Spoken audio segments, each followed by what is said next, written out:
Hey everybody, it's Sarah and Jen Kem here, and today we're answering some of our favorite questions from you all, and this particular video is dedicated to team. We've had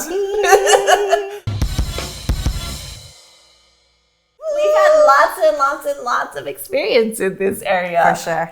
Good things and celebrations and huge wins, because teams totally take you to the next, having a team takes you to the next level. And we also are very practical. We're very transparent here on this campus, and nobody's going to tell you any sort of fantasy around anything.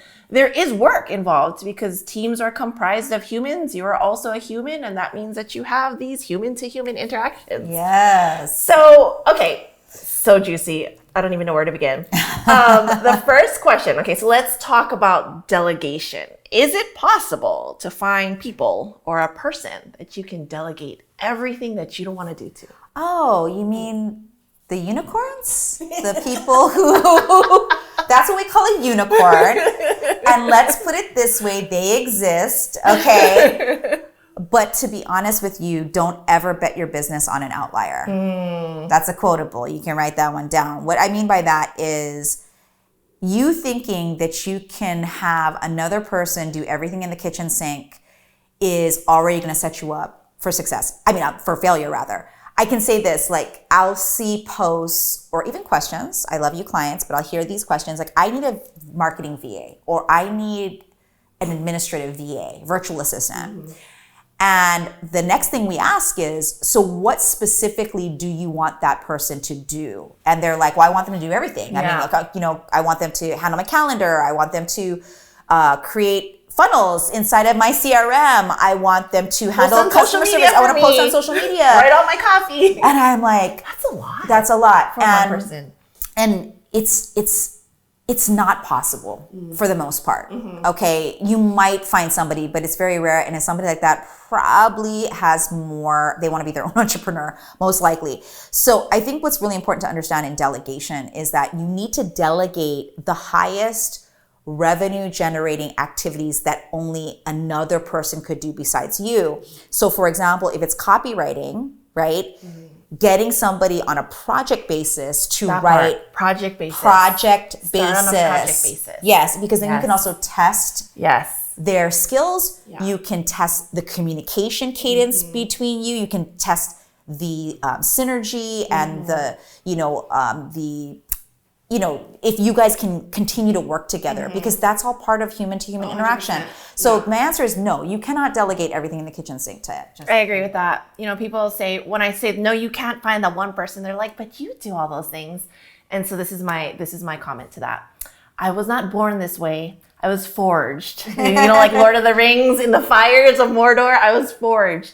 And meaning I did everything from ground up, like intern all the way to COO. I've run every single position in this company at some point in time. I've learned those things. And that's probably not the type of person that you're going to find right off the bat. And that's a special kind of relationship or connection that you might find along the way in your journey.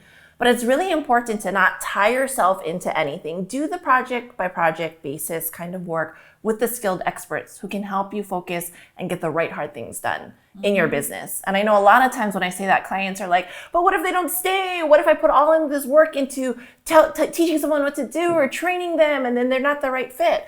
That's just part of the risk that you have to take. That's what it is. And getting that help is still so important though, because without it, you're going to be spending all of that time doing all of that work anyway. And at some point you're going to hit capacity and your business will stall out. So just super, super important to really think about and to be realistic about so that you're not disappointed.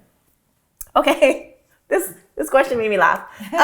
Somebody asked, how do you get your team to do what you want them to do? So I'll start from my perspective, because I think that Sarah can answer this question from a practical perspective more than me.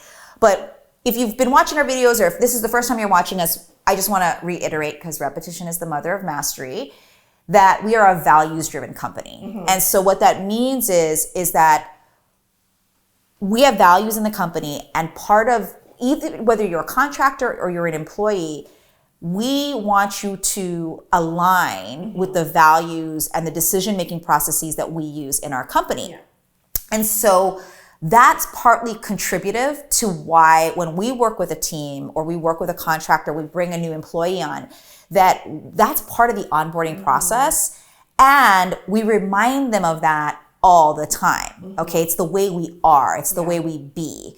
And so that's one thing. It's a cultural thing that you need to invoke and nurture inside of your company, even if you're a company of 1.2 right now. Okay. So that's my perspective. Sarah can talk about the practical ways that you manage your team to communicate. So I have something that I use in a template I've created that our clients use called a scope document. And yes, I know that that's not anything innovative, but we've adapted it to be used as an entrepreneur for a small business.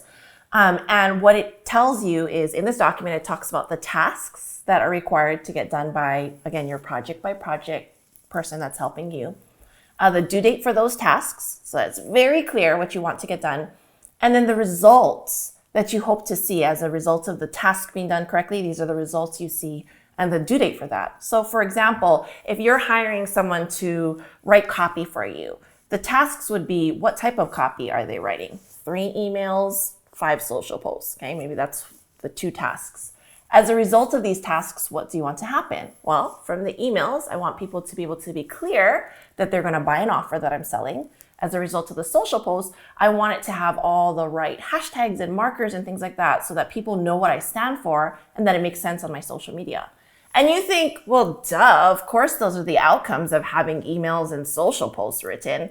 But not every contractor or copywriter or admin assistant or whoever's coming in to do work for you knows always that that's what it is. Assume nothing. Assume nothing. Assume nothing. Assume they know nothing because they probably what does the assume stand for? Exactly. It makes an ass out of you and me, right? So assume nothing. Yeah. And so I think that that's really That's key. part of leadership. Like super key, super key. Which brings us, I think, to our next question, which someone followed up and said, well, what should you do when your team doesn't do what you want? The answer is hard conversations, but don't make them hard. Yeah, and don't put them off. You know, again, communication is the lifeblood, honestly, of like staying alive as a human. Yes. Right? Yeah. And in business, you can't avoid communication. Yeah. Right? So instead of avoiding it, embrace it.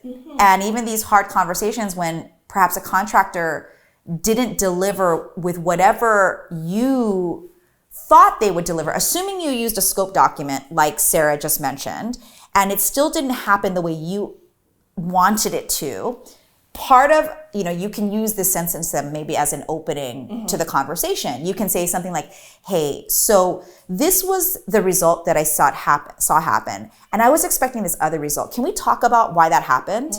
And if they're going off on tangents because they're nervous or whatever, say, hey, let's go back to the scope document because this is the anchor that we use to make decisions. And just using facts instead of emotions, but still having empathy for the 2 issues between the 2 people involved is going to take you a long way in terms of leadership.